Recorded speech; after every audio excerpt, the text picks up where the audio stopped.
Hello friends, welcome back to my channel G mathematics Pathsala YouTube চ্যানেলে সবাইকে স্বাগত জানাই। আজকের যে ক্লাসটা করতে চলেছি তোমরা কিন্তু থাম্বনেল দেখে বুঝে গেছো যে আজকের টপিকটা কি। তো বিগত বছরের কিছু প্রশ্নপত্র থেকে বাছাই করা কিছু অঙ্ক কোশ্চেন নিয়েছি যেগুলো বারবার রিপিট হয়ে আসে। প্রত্যেক বছর পরীক্ষায় কিন্তু এই প্রশ্নগুলো রিপিট হয়ে আসতে থাকে। তো সেই প্রশ্ন থেকে আমরা টোটাল আজকে 10টা প্রশ্ন নিয়েছি, সেটা অঙ্কের, যেটাকে তোমাদেরকে এত শর্ট টেকনিকে শেখাবো যাতে প্রত্যেকবার যখনই তোমরা এই ধরনের কোশ্চেন দেখবে ডাইরেক্ট উত্তর বসিয়ে দিতে পারবে ক্যালকুলেশন ছাড়াই। তো ঠিক আছে, তো দেরি না করে অবশ্যই ক্লাসটিকে শুরু করবো। ক্লাস শুরু করার আগে বলছি, যারা যারা নতুন আছে চ্যানেলটিকে অবশ্যই সাবস্ক্রাইব করে নাও, ঠিক আছে, আর বেল আইকনটাকে প্রেস করে দাও, তাহলে প্রত্যেকটা ভিডিওর টাইম মতো কিন্তু তোমরা পেয়ে যাবে। চলো, প্রথম প্রশ্ন রয়েছে, দেখো লাভ ও ক্ষতি। লাভ ও ক্ষতি হচ্ছে ম্যাথের সবথেকে গুরুত্বপূর্ণ একটা চ্যাপ্টার প্রত্যেকটা চাকরির ক্ষেত্রে। তো এই লাভ ও ক্ষতির থেকে কিন্তু অঙ্ক আসবে, আর এই অঙ্কটা যে প্রশ্নটা দিয়েছে এই প্রশ্নটা কিন্তু অনেকবার রিপিট হয়ে এসেছে অলরেডি, ঠিক আছে, তো আসার সম্ভাবনা খুবই প্রবল আছে। তো প্রশ্নটা দেখে নাও, এক ব্যক্তি একটি দ্রব্য পরপর 20% ও 10% ছাড়ে বিক্রি করলেন, বলেছে সমতুল্য ছাড়ের শতাংশ কত।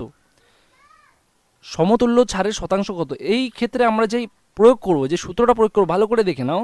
এখানে আমি একটা ছাড় বা সমতুল্য ছাড় যে রয়েছে, দেখো সমতুল্য ছাড় বলেছে, সমতুল্য ছাড় এর যে সূত্রটা লিখতে চলেছি ভালো করে নোটিস করবে কিন্তু, এ প্লাস বি, ঠিক আছে, minus A into B divided by 100%, বোঝা গেল, ডিভাইডেড বাই 100%। এবার এ প্লাস বি কেন বলছি স্যার, যেহেতু দেখেছে মানে এখানে দুটা পার্সেন্টেজ আছে, একটা এ একটা বি, ঠিক আছে। এবার বলেছে সমতুল্য, এবার টোটাল দুটা পার্সেন্টেজ যোগ করে কত হচ্ছে, সেই ক্ষেত্রে আমরা এ এর জায়গায় 20 বসাবো, বি এর জায়গায় 10 বসাবো। এবার এখানে ভালো করে লক্ষ্য করো, এ প্লাস বি দুটো সংখ্যা দিয়ে রয়েছে, কত কত আছে, 20 আর 10, তা ঠিক আছে, তাহলে এ কে আমরা ধরে নিচ্ছি কি স্যার 20, আর বি কে কত ধরছি স্যার 10, ঠিক আছে। এবার এ প্লাস বি মানে কি 20 প্লাস 10 বলতেই পারি, মাইনাস উপরে রয়েছে দেখো 20 প্লাস 10 মানে সরি 20 ইন্টু 10 মানে মাল্টিপ্লাই, ডিভাইডেড বাই 100% তো বলাই রয়েছে, বলা আছে কি নেই। তো 100% যেহেতু এই টোটালটাই তো পার্সেন্টেজ আকারেই আসবে, তাই কি না, যেহেতু এখানে টোটাল বিষয়টা রয়েছে, এখানে পার্সেন্টটা নিশ্চয়ই 100-এর পাশে আসবে না, টোটালটার বিরুদ্ধে মানে টোটালটার এগেনস্টে লাস্টে পার্সেন্টেজটা বের করার জন্য কিন্তু এখানে পার্সেন্টেজটা লাগছে, ঠিক আছে, সূত্র অনুযায়ী কিন্তু এই পার্সেন্টেজটা সবার শেষে আসছে। তো পার্সেন্টেজটা আমি এখান থেকে সরিয়ে দিচ্ছি, এখানে ডাইরেক্ট দিয়ে দিলাম, বোঝা গেল। তো কোথায় দিচ্ছি পার্সেন্টেজটা ডাইরেক্ট কিন্তু সরিয়ে দেবো, একদম সাইডে চলে যাবে আমাদের পার্সেন্টেজ। তো দেখো এবার যদি আমরা এটাকে ক্যালকুলেশন করি, এখান থেকে দেখতে পাচ্ছি স্যার এটাতে 10 দিয়ে 10 কেটে যাচ্ছে, এদিকে 10 দিয়ে 2 কেটে যাচ্ছে, তো থাকছে কত স্যার শুধু 2। তাহলে এখানে থাকছে 20 যোগ 10, তাহলে কত হচ্ছে সেটা 30, ও সরি ইংরেজিতে লিখে ফেলেছি, তো এটা লিখতে হবে 30 মাইনাস এখানে থাকছে কত 2, তাহলে টোটাল আসছে কত 28, টোটাল আসছে কত 28। আর সাথে কী ছিল আমাদের পার্সেন্টেজ, মানে যত শতকরা ভাগ ছিল সেই শতকরা কত পরিমাণ, মানে ছাড় তো জিজ্ঞেস করা হয়েছে আমাদের ছাড় কত, তো 28% কিন্তু আমাদের সঠিক অ্যান্সার হচ্ছে, সেটা কি অপশন বি। তো বলবে স্যার এখানে শর্ট টেকনিকটা কি, এত বড় উত্তরে যদি করতেই লাগে শর্টকাট, দেখো তোমাদেরকে বোঝাচ্ছি, সেখানে তো সময়টা লাগবেই।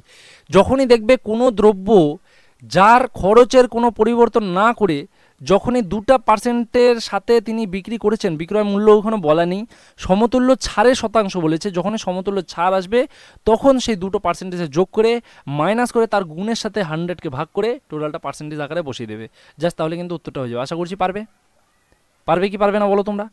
তোমাদেরকে যদি এটারই এগেনস্টে আমি বলি, তারা পার্সেন্টেজটা 20% আর 10%-এর জায়গায় সেখানে 48% আর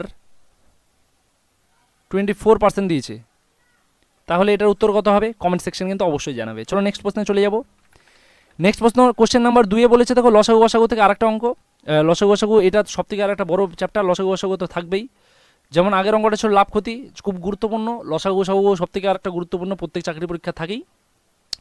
তো এটার যে কোশ্চেনটা রয়েছে তার আগে আমি তোমাদেরকে বলে দিই বন্ধুরা, যারা যারা এখনও অবধি গ্রাম পঞ্চায়েতের কোন বই কিনবে বুঝতে পারোনি বা কোন বই পড়তে হবে গ্রাম পঞ্চায়েতের জন্য, তাদের জন্য এই ভিডিও যে প্লে হচ্ছে তোমাদের ফোনে বাঁদিকে দেখো এখানে প্রোডাক্ট বা শপ লেখা আসবে, সেখান থেকে টাচ করে কিন্তু তোমরা বই কিনে নিতে পারো, অথবা আমাদের ডেসক্রিপশন বক্সে যাও, ডেসক্রিপশন বক্সে গিয়েও কিন্তু তোমরা সেখান থেকে বইটা নিয়ে নিতে পারো, সেখানে লিঙ্ক দেওয়া রয়েছে, ঠিক আছে। তো চলো 2 নম্বর প্রশ্নে কী বলেছে, লসাগু গসাগু প্রশ্ন, দুটি সংখ্যার গসাগু 9 এবং লসাগু 270, একটি সংখ্যা যদি 45 হয় অপরটি কত। এটা তো আশা করি তোমাদের পারার কথা। এই অঙ্কটা কিন্তু প্রত্যেকবার গ্রাম পঞ্চায়েত পরীক্ষা প্রায় আসেই, শুধু সংখ্যাটা পরিবর্তন করে ঘুরিয়ে ফিরিয়ে এই অঙ্কগুলোই আসে। তো এই ক্ষেত্রে যে পলিসিটা ইউজ করবো আমরা একটা জিনিস জানি কি, যে দুটো সংখ্যার গুণফল, দুটি সংখ্যার ভালো করে লিখে রাখো, এটা তোমাদের জানতে সুবিধা হবে, গুণফল সমান সমান তাদের লসাগু গুণন গসাগু। মানে হচ্ছে বলা চলে যে তাদের লসাগু গসাগু এর গুণফলের সমান হয় কি তাদের দুটি সংখ্যার গুণফল, মানে বলা যেতে পারে। ঠিক আছে, এই ক্ষেত্রে আমরা যে প্রসেসটা ইউজ করব, যদি একটা সংখ্যা এখানে যদি আমি ধরলাম এ ইন্টু বি, এটা হচ্ছে সংখ্যা দুটি, আর তাদের লসাগু গসাগু ওখানে সেটা আমি বললাম সি ইন্টু ডি। ঠিক আছে, এবার এক ক্ষেত্রে যদি বলে একটা সংখ্যা দেওয়া আছে আর একটা সংখ্যা নেই, যেখানে দেখতে পাচ্ছি একটি সংখ্যা 45 অপরটি নেই, তাহলে আমরা এটাকে যদি এ ধরি তাহলে বিটাকে ওই পারে যদি পাঠিয়ে দিই তাহলে কত হবে দেখো, C into D by B. এটা আমরা বলতে পারি স্যার, পারি কি পারি না? দুটি সংখ্যার গুণফল, একটা সংখ্যা এ একটা সংখ্যা বি, তাদের গুণফল কার সমান হয়, তাদের লসাগু গসাগু গুণের সমান হয়, তাহলে লসাগুটা সি হচ্ছে, এটা ডি হচ্ছে। এটা বলতেই তো পারি, পারি কি পারি না? যদি পড়ে থাকি স্যার, তাহলে যদি পেরে থাকি তাহলে দেখো একটি সংখ্যা এখানে দেওয়া রয়েছে, আমি বললাম 45 সমান সমান তার গসাগু দিয়েছে 9, লসাগু দিয়েছে 270, তাহলে 9 গুণন 270 আমি হামেশাই করতে পারি। যেখানে আমাদের এখানে আর একটা সংখ্যার দরকার, যেটাকে আমরা এ দিয়ে ডিনোট করে নিলাম, যেটা আমাদের জানা নেই, আমাদের সূত্রানুযায়ী আমরা বলতে পারি যে দুটো সংখ্যার গুণফল তাদের লসাগু গসাগু গুণফলের সমান। এখানে একটি সংখ্যা দেওয়া রয়েছে অপরটি দেওয়া নেই, তার মানে একে আমি কি বলতে পারি, এ সমান সমান কি 9 গুণন 270 ডিভাইডেড বাই 45, এটা আমি বলতে পারি। এখানে কেটে যাচ্ছে দেখো 5 নং 45, তাই কি না? 5 দিয়ে যদি 270কে কাটো, 5 দিয়ে 270কে কাটলে কত হচ্ছে স্যার, এটা হচ্ছে 54। তাহলে উত্তরটা কত হচ্ছে স্যার, 54। তাহলে অপর সংখ্যাটি কত, 54, সেটা কি রয়েছে আমাদের, সেটা অপশন এ তে রয়েছে স্যার। তাহলে সংকেত অনুযায়ী আমাদের যে সূত্রটা সেটা কি, অবশ্যই দুটি সংখ্যার গুণফল তাদের লসাগু ও গসাগুর সমান। এবার কোনো ক্ষেত্রে যদি দুটো সংখ্যায় দেওয়া থাকে, তোমাদেরকে বললাম দুটি সংখ্যা দেওয়া রয়েছে, একটা 45 আর একটা দেওয়া রয়েছে 54।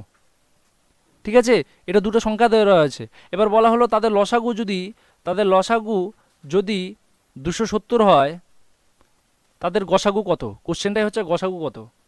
এবার এই ধরনের অঙ্ক কিন্তু বারবার ঘুরিয়ে ঘুরিয়ে আসবে, অনেক রকমভাবে ঘুরিয়ে ঘুরিয়ে আসতেই পারে, কিন্তু তোমরা যখন এই সূত্রটা মনে রাখবে তাহলে কিন্তু তোমাদের কোনো সমস্যা হবে না। ঠিক আছে, কোশ্চেন নাম্বার 3-এ চলে যাব। কোশ্চেন নাম্বার 3-এ দেখে নাও, বলা হয়েছে সময় ও কার্য আর একটা গুরুত্বপূর্ণ পার্ট। যেহেতু দেখো তোমাদের বীজগণিত কিছু থাকছে না, গ্রাম পঞ্চায়েতের ক্ষেত্রে কিন্তু কোনো বীজগণিত থাকছে না, শুধুমাত্র পাটিগণিত থাকবে। তো পাটিগণিতের কিন্তু সময় কার্য লসাগু গসাগু এগুলো কিন্তু খুবই গুরুত্বপূর্ণ চ্যাপ্টার। এখানে বলা হয়েছে এ একটি কাজ 12 দিনে এবং বি সেই কাজটি 24 দিনে করতে পারে। তারা একত্রে কাজটি শুরু করলে কত দিনে কাজটি শেষ হবে? এইখানে কি করব আমরা, কি সূত্র ইউজ করতে পারি, এখানে কি সময় আমরা ইউজ করতে পারি, কত সময় লাগবে, সময়ের আমরা ফর্মুলা লিখব স্যার, যেহেতু দুজন কাজ করছে সেক্ষেত্রে লিখব এ ইন্টু বি। ঠিক আছে, divided by A plus B. কেন করলাম, এখানে এ ইন্টু বি, এ একটি কাজ করছে কত দিনে, 12 দিনে, বি কাজ করছে 24 দিনে। এবার তাদের যে গুণফল টোটাল যে কাজটা হচ্ছে, সেই আমরা কাজের পরিমাণটা পেয়ে যাচ্ছি। এবার কাজের পরিমাণ বাই নিচে তারা কত দিনে করছে, তার মানে এ 12 দিনে যত কাজ করে, 24 দিনে এ বি যত কাজ করে, তাদের গুণফল করলে টোটাল কাজের পরিমাণটা পেয়ে যাচ্ছি আমরা। এবার সেই পরিমাণটাকে কত দিনে কাজটা করছে, তাদের যোগফল নিশ্চয়ই। এবার যেহেতু যোগফল দিয়ে এটাকে ভাগ করবো, তাহলে টোটাল সময়টা বেরিয়ে যাচ্ছে যে কতদিন সময় তাহলে একত্রে যদি করে, যেহেতু তাদেরকে দুজনকে একসাথে কাজটা করতে হবে, বোঝা গেল। তাহলে একত্রে যদি কাজটা করে তাহলে কত সময় লাগছে, তাহলে দেখে নাও। এ এর মান কত দেওয়া রয়েছে স্যার, 12। বি এর মান কত দেওয়া রয়েছে sir, 24, divided by A plus B, মানে 12 যোগ 24। এবার দেখো 12 যোগ এখানে 12 গুণ 24 তো ছিলই, নিচে 12 যোগ 24 যোগ করে কত হচ্ছে স্যার, 36। এটাকে এটাতে কেটে দাও, কত হচ্ছে স্যার, 3। আচ্ছা, এটা আবার ইংরেজিতে হয়ে গেল, আমার একটু মিস্টেক হয়ে যাচ্ছে, বারবার বাংলা ইংরেজি মিক্স করে ফেলছি, বন্ধুরা একটু অ্যাডজাস্ট করে নিও। এটা 3 হচ্ছে 3 বারং, আর 3 দিয়ে এটা 3 8 24। তাহলে উত্তর কত হচ্ছে স্যার, 8 দিন লাগবে তারা যদি 2 দিনে মানে দুজনে যদি একসাথে কাজ করে, তাহলে উত্তরটা কত হচ্ছে, 8 দিন। আশা করছি বুঝতে পারছো, সমস্যা হয়নি কোনো, আশা করছি বুঝতে পারছো। এরকম অঙ্ক থাকলে তোমরা পারবে নিশ্চয়ই। চলো নেক্সট কোশ্চেন চলে যাব। নেক্সট কোশ্চেন দেওয়া হয়েছে 4 নম্বরে, সেটা হচ্ছে শতকরা ব্যবহার হ্রাস ও বৃদ্ধি। শতকরা ব্যবহার হ্রাস ও বৃদ্ধি। এবার এখানে দেখো বলা হয়েছে কি প্রশ্নে, চিনির মূল্য 20% বৃদ্ধি পাওয়া একটি পরিবারের চিনির ব্যবহার কত শতাংশ হ্রাস করলে চিনি বাবদ খরচ অপরিবর্তিত থাকবে। দেখো এই অঙ্কটা কিন্তু আমি অলরেডি তোমাদেরকে করিয়েছিলাম। রিসেন্ট যে শতকরার অঙ্কটা আমি ছেড়েছিলাম, শতকরার যে একটা অঙ্ক ক্লাস দিয়েছিলাম, যারা দেখোনি, আমি এই ভিডিওর শেষে তার লিঙ্ক দিয়ে দিচ্ছি, ভিডিওর শেষে এন্ড স্ক্রিনে তোমরা দেখতে পারবে, অথবা তোমরা যদি ওপরে আই বাটনে ক্লিক করো সেখানেও কিন্তু এই ভিডিওর লিঙ্ক আমি দিয়ে দেবো, সেখান থেকে শতকরা দেখে নিতে পারো, অথবা প্লেলিস্টে দেখেও মানে ঢুকেও দেখে নিতে পারো, ঠিক আছে। তো এই ধরনের অঙ্ক যখনই যে কোনো দ্রব্যের মূল্য বৃদ্ধি পাওয়ায় একটি পরিবারের চিনির ব্যবহার বলেছে, যখনই বলবে যে ব্যবহার কত শতাংশ হ্রাস করবে, সেই ক্ষেত্রে ফর্মুলা কি বলেছিলাম, সেই ক্ষেত্রে স্যার ফর্মুলা বলেছিলেন R/100 - আর মানে কি কত পার্সেন্ট এই মূল্যটা বৃদ্ধি পাচ্ছে, যার খরচের কোনো রকম পরিবর্তন না হয়ে যখনই তার মূল্য বৃদ্ধি পাচ্ছে বা হ্রাস পায়, সেই ক্ষেত্রে তাদের ব্যবহার কত শতাংশ হ্রাস পাচ্ছে বা বৃদ্ধি পাচ্ছে সেটার উপর ডিপেন্ড করে বলেছিলাম। যদি এখানে বৃদ্ধি পাওয়ার কথা থাকতো তাহলে নিচে কী হয়ে যেত, প্লাস হয়ে যেত স্যার, সেখানে বলেছিলেন স্যার এটা প্লাস হয়ে যেত। এবার যেহেতু এখানে বলেছে হ্রাস পাবো, তার জন্য আমরা কী করলাম, এখানে মাইনাস অ্যাড করলাম, ঠিক আছে। এবার আর মানে কি, আর মানে হচ্ছে এই যে যেই পার্সেন্টেজটা রয়েছে সেটা, তো এখানে 20 লিখে দিচ্ছি আমি, নিচে 100 - 20 লিখে দিচ্ছি, এটা আবার ইংরেজিতে হয়ে গেল, বড় মিস্টেক হয়ে যাচ্ছে বারবার। এটা 100 - 20 লিখে দিচ্ছি, তাহলে থাকছে উপরে 20, নিচে থাকছে কত স্যার, তো নিচে তো স্যার 80 থাকছে, তাহলে এখানে থাকছে 4, তাহলে 1/4 থাকছে কিনা। এবার স্যার আমরা জানি 1/4 মানে কত পার্সেন্ট, যেহেতু এখানে শতাংশ বলেছে, এখানে বলেছে 1/4, সেটা কত শতাংশ হবে। এবার যেই জিনিসটা আমরা অ্যাড করেছিলাম তার সাথে তো ইন্টু আমরা 100 করিনি, কারণ আমরা ফর্মুলায় করেছিলাম ইন্টু 100%, সেটাই হচ্ছে শতকরার পরিমাণ। এবার ইন্টু 100 যখনই থাকবে 1/4-এর সাথে সেটা আমরা 100%-এর সাথে করব। এবার এখান থেকে কাটলে কত হবে, 25%, তো সেটা হবে 25%, সেটা উত্তরে কত রয়েছে, অপশান সি। তাহলে যখনই হ্রাস পাবে তার সূত্রটা এটা, যেমন যখনই বৃদ্ধি পাবে তার সূত্রটা হবে R/100 প্লাস আর ইন্টু 100% দিয়ে গুণ, বোঝা গেল। তো এটার উত্তর আমরা কিন্তু পেয়ে গেলাম। যদি এখানে কোশ্চেনটা ঘুরিয়ে আসতো যে কোনো চিনির মূল্য 20% হ্রাস পাওয়ায় সে পরিবারের বা চিনির ব্যবহার কত শতাংশ বৃদ্ধি করলে তাদের চিনি বাবদ খরচ অপরিবর্তিত থাকবে, তো সেই ক্ষেত্রে কিন্তু এই ফর্মুলাটা ইউজ হতো, বোঝা গেল। চলো নেক্সট কোশ্চেন চলে যাবো, কোশ্চেন নাম্বার 5। কোশ্চেন নাম্বার 5-এ বলা হয়েছে দেখো অনুপাত সমানুপাত, অনুপাত ও সমানুপাতের রেশিও অ্যান্ড প্রপোর্শন দিয়ে কিন্তু আমাদের অঙ্ক করানো হয়েছে, তোমরা কিন্তু প্লেলিস্টে গিয়ে চেক করে নিতে পারো, ঠিক আছে। আরও অঙ্ক নতুন দেওয়া হবে, তার জন্য চ্যানেলটিকে অবশ্যই সাবস্ক্রাইব করে নিতে হবে। আর বন্ধুরা যাদেরকে বলছি, যারা যারা জিকে ক্লাস চাইছো, যারা যারা বাংলা ক্লাস চাইছো, ব্যাকরণ ক্লাস চাইছো, প্রত্যেকটা ক্লাস কিন্তু আমাদের চ্যানেলে প্রোভাইড করা হচ্ছে, সেখানে কিন্তু প্লেলিস্ট বানানো রয়েছে, সেখান থেকে কিন্তু তোমরা দেখে নিতে পারো।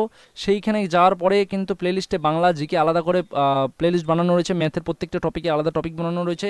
আবার সাথে যারা যারা এই পিডিএফগুলো জিকে বাংলার এগুলো পিডিএফগুলো যারা ফ্রিতে পেতে চাও, সেই পিডিএফ কোশ্চেন উত্তর শুদ্ধ একদম আমাদের টেলিগ্রাম চ্যানেলে কিন্তু ফ্রি অফ কস্ট প্রোভাইড করা হচ্ছে, কোনো টাকা লাগছে না, টেলিগ্রামে কিন্তু তোমরা ফ্রিতে পেয়ে যাবে। চলো এবার নেক্সট কোশ্চেনটা, তো টেলিগ্রামের লিঙ্ক কিন্তু ডিসক্রিপশনে দেওয়া আছে, সেখান থেকে জয়েন হয়ে যেতে পারো।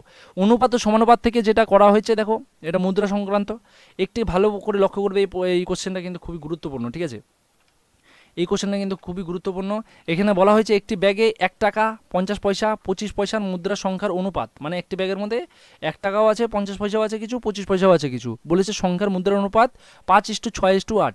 ব্যাগে মোট 240 টাকা থাকলে 50 পয়সার মুদ্রা সংখ্যা কতগুলা রয়েছে। এটা ভালো ডিজিটাল প্রশ্ন বলা চলে, মানে ভালো একটু পরিশ্রমের প্রশ্ন বলা চলে। এবার এই ক্ষেত্রে কিভাবে করব, এই ক্ষেত্রে এই সংখ্যাটা আমরা কিভাবে বের করব, দেখো মূল্যের অনুপাত কী রয়েছে সবার আগে সেটা আমাদেরকে জানতে হবে। যেহেতু 1 টাকা মানে 100 পয়সা, তাকে কোনো ভাঙতে হচ্ছে না, তাই কি না। এখানে ইস্টু যেহেতু সবাই সমানভাবে আছে, তার মানে প্রত্যেকটাকে আমাদেরকে টাকা হিসাবে ধরে নিতে হবে, যে 5, এটাও 5 আছে, এটাও 1 টাকা, এটাও 1 টাকা, এটাও 1 টাকা, যদি এই হিসাবে ধরি, দেখো 1 টাকা 5টা রয়েছে, 5 ধরে নিলাম, ঠিক আছে।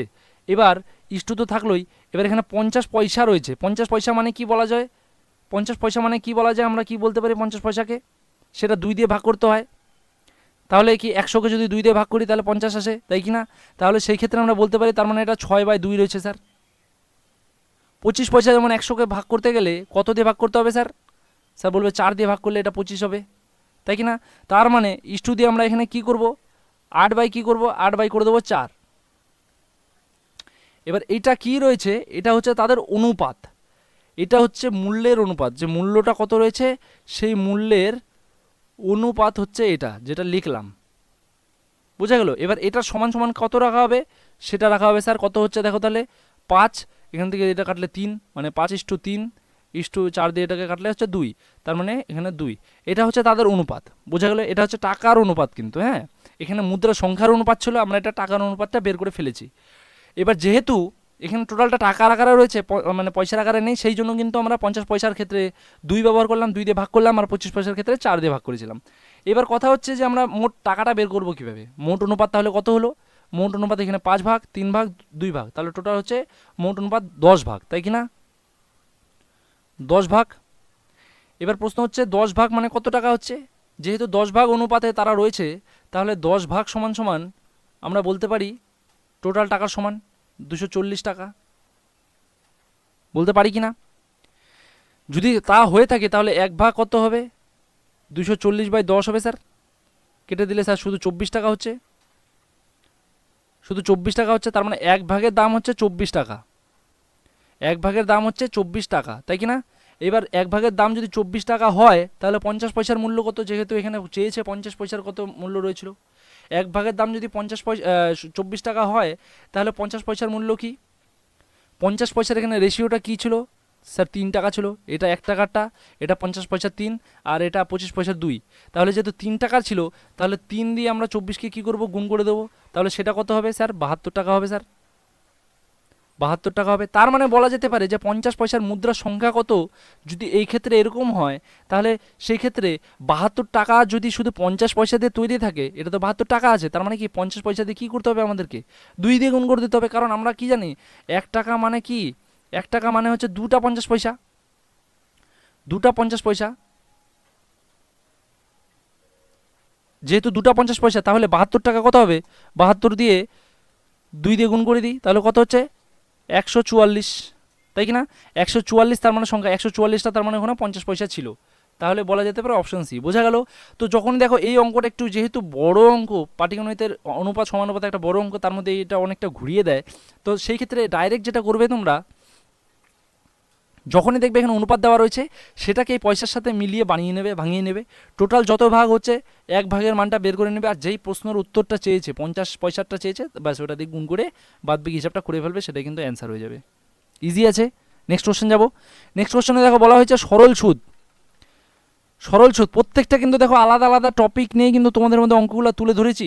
ভালো লাগলে কিন্তু অবশ্যই একটা লাইক কমেন্ট করে যাবে, আর যেগুলো যেগুলো প্রশ্ন আমি বললাম সেগুলোর উত্তর কিন্তু কমেন্টে দেওয়ার চেষ্টা করবে।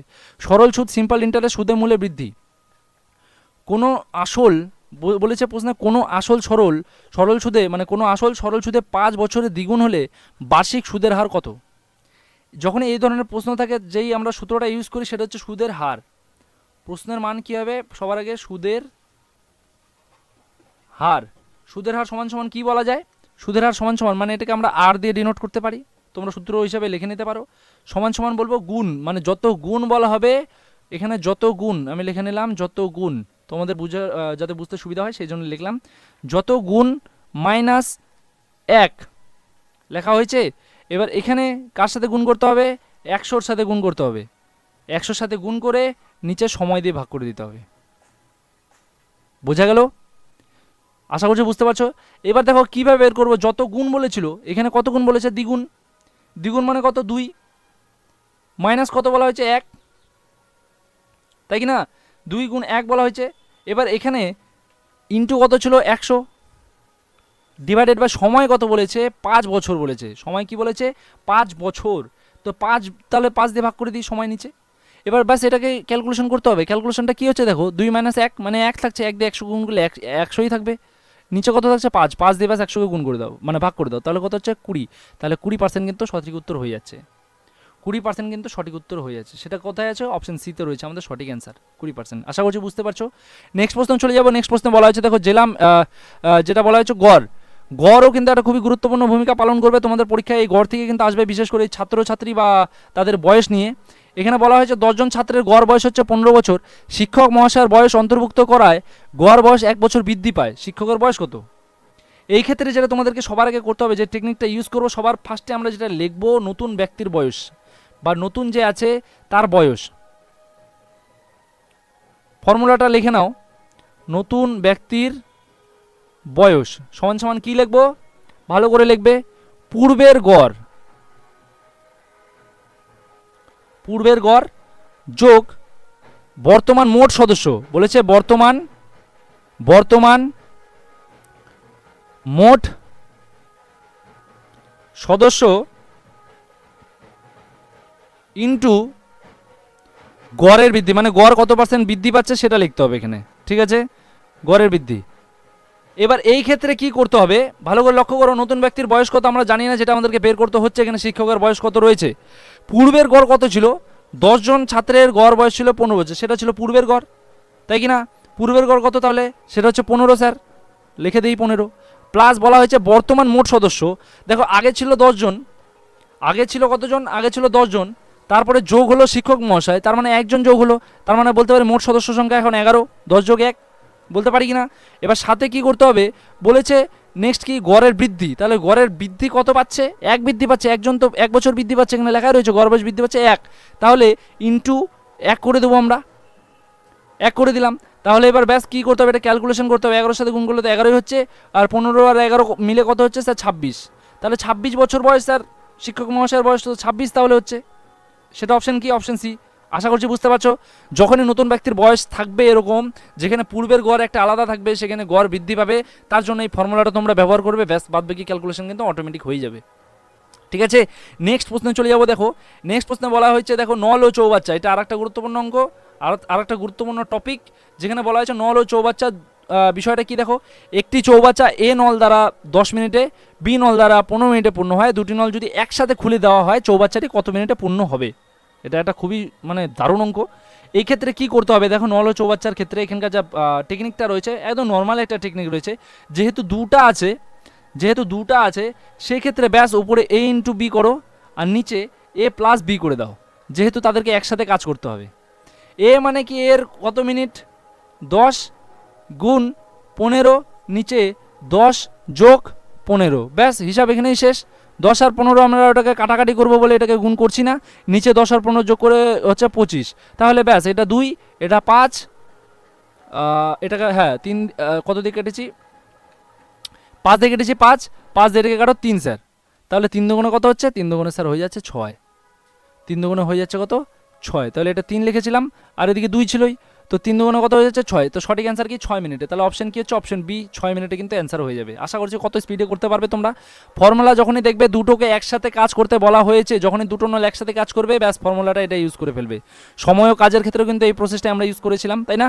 চলো নেক্সট চলে যাবো। নেক্সট সময় ও দূরত্ব, সময় ও দূরত্ব মানে টাইম অ্যান্ড ডিস্টেন্স, এই প্রশ্ন কিন্তু আসবেই পরীক্ষায়, তোমরা লিখে নাও এই প্রশ্নটা আসবেই, একদম ভেরি ভেরি ইম্পর্টেন্ট দিয়ে দাও, ভেরি ভেরি ইম্পর্টেন্ট, এটা আসবেই পরীক্ষায়, শুধু হয়তো একটু ঘুরিয়ে দেবে। এখানে বলা হয়েছে একটি 180 মিটার দীর্ঘ ট্রেন গতিবেগে চলে 9 সেকেন্ডে, একটি গতিবেগে চলে 9 সেকেন্ডে একটি ল্যাম্পপোস্ট অতিক্রম করে, 9 সেকেন্ড লাগে তার একটা ল্যাম্পপোস্টকে অতিক্রম করতে, ট্রেনের গতিবেগ ঘন্টায় কত কিমি।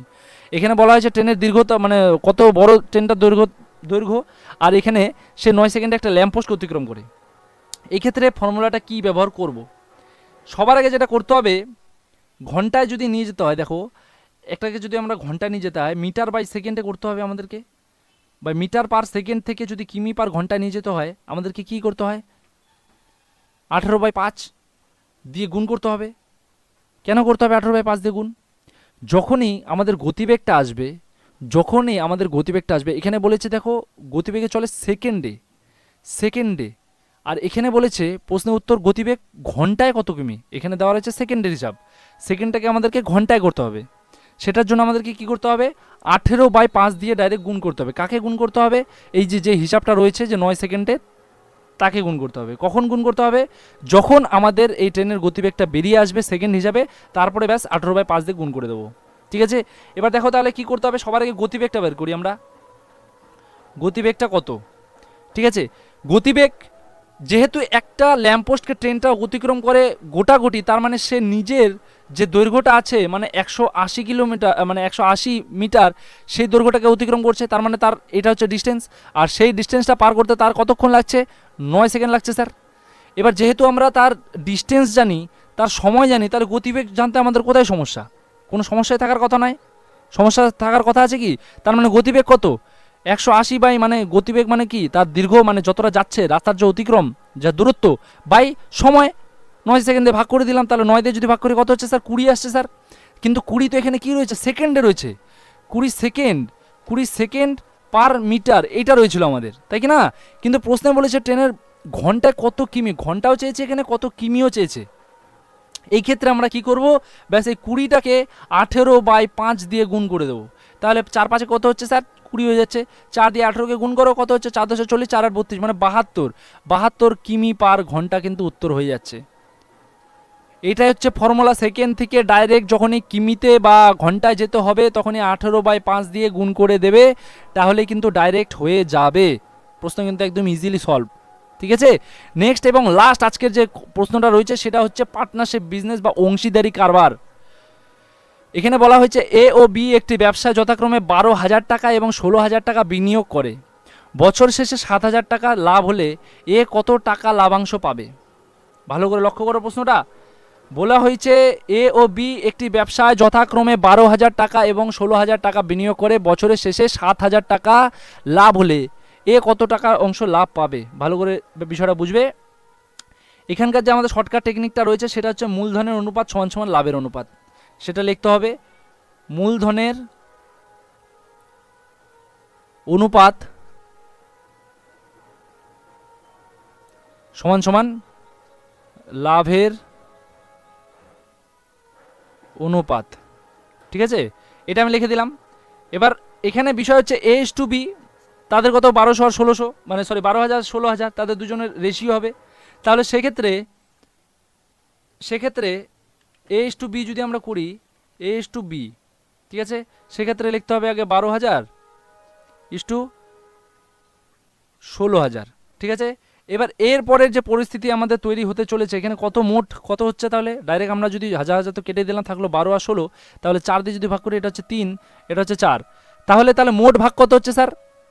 তোমরা বলবে স্যার মোট ভাগ তাহলে হয়ে যাচ্ছে আপনার 7। মোট ভাগ মানে কি, এদের যোগফল দুজনের 3 যোগ 4 সমান সমান কত হচ্ছে 7। ঠিক আছে, মোট ভাগ যদি 7 ভাগ হয়, তাহলে প্রশ্নে বলে হয়েছিল বছরের শেষে 7,000 টাকা লাভ হলে কত টাকা লাভাংশ পাবে এ। 7,000 টাকা 7 ভাগ, তার মানে এবার টোটাল ভাগের মধ্যে হচ্ছে 7, তার মানে 7 ভাগ মানে কি, 7 ভাগ মানে হচ্ছে 7,000 টাকা বলা চলে। যদি সেটা হয় তাহলে 1 ভাগ কত হবে, 7,000/1, সরি 7,000/7, তার মানে হচ্ছে 1,000। 1 ভাগের মূল্য যদি এত টাকা হয়ে থাকে তাহলে এ কত টাকা পাবে? এর ভাগাংশ কত ছিল, 3, তাহলে 3 দিয়ে ব্যাস 1000কে গুণ করে দিই, সেটা কত হয়ে যাচ্ছে স্যার, 3,000। তোমরা বলবে স্যার প্রসেস তো বড় হয়ে গেল। বড় কিছু হয়নি, জাস্ট তোমাদেরকে বোঝানোর জন্য এতক্ষণ সময় লাগলো। দেখো, মোট সবার আগে যেটা করতে হবে, মূলধনের অনুপাত সমান সমান লাভের অনুপাত, যেহেতু দেওয়া রয়েছে এত টাকা লাভ হচ্ছে, অনুপাত যখন আমাদেরকে বের করতেই হচ্ছে, তার মানে এ টু বিকে আমরা কি করলাম, তাদের রেশিওটা বের করে নিলাম। তাদের রেশিও যখন দেখছি যে 3:4 এসেছে, তাহলে মোট ভাগ কত হচ্ছে, তাদের আনুপাতিক ভাগ, সেটা হচ্ছে 3 + 4 মানে 7। এবার 7 ভাগ মানে কি, সেটা তো টোটাল মোট মানে লাভের টাকাটা, তাই কি না? মূলধনের অনুপাত যেটা বেরিয়েছে সেটা তো লাভের অনুপাত সমান সমান, তাই কি না? তাহলে 7 ভাগ সমান সমান আমি 7,000 টাকা বলতে পারি, কারণ বছর শেষে এত টাকাই লাভ হয়েছিল। এবার যেহেতু 7,000 টাকা, তার মানে 1 ভাগ কত টাকা, 1 ভাগ মানে হচ্ছে 1,000 টাকা সমান হচ্ছে। তাহলে 1,000 টাকা যদি 1 ভাগ হয়, তাহলে এর কত টাকা লাভাংশ, এর ভাগার কত ছিল, 3 ভাগের ছিল। যেহেতু 3 ভাগ বিনিয়োগ করেছিল, তার মানে 3 ভাগ ও লাভটা নেবে। তাহলে 1,000 টাকার সাথে 3কে গুণ করলেই বেরিয়ে গেল 3,000 টাকা। সেটা কি সঠিক অ্যান্সার, অপশন এ। আশা করছি তোমরা বুঝতে পেরেছো টোটাল ক্লাসটা আজকে যেটা করালাম। আগামী ক্লাসে অবশ্যই তোমাদেরকে সাথে আরও অনেক রকম ম্যাথ নিয়ে আলোচনা করবো। অনেকগুলো ক্লাস অলরেডি করানো হয়েছে, ক্যালকুলেশন সবথেকে শর্টকাট ট্রিকগুলো করানো হয়েছে। তোমরা যারা দেখোনি অবশ্যই গিয়ে দেখে নাও। এই ভিডিওর স্ক্রিনে আমি এখনই তোমাদেরকে একটা প্লেলিস্ট দিয়ে দেবো, সেখান থেকে কিন্তু তোমরা করে নিতে পারো। ঠিক আছে, আর যদি ক্লাসটা ভালো লাগে অবশ্যই চ্যানেলটিকে সাবস্ক্রাইব করে দিয়ে লাইক করো এবং কমেন্ট করো, আর বন্ধুদের সাথে শেয়ার করো, যাতে তাদেরও একটু হেল্প হয়। ঠিক আছে, আবার নেক্সট ক্লাসে তোমাদের সাথে দেখা হবে। Till then stay connected with the mathematics Pathshala. Thank you.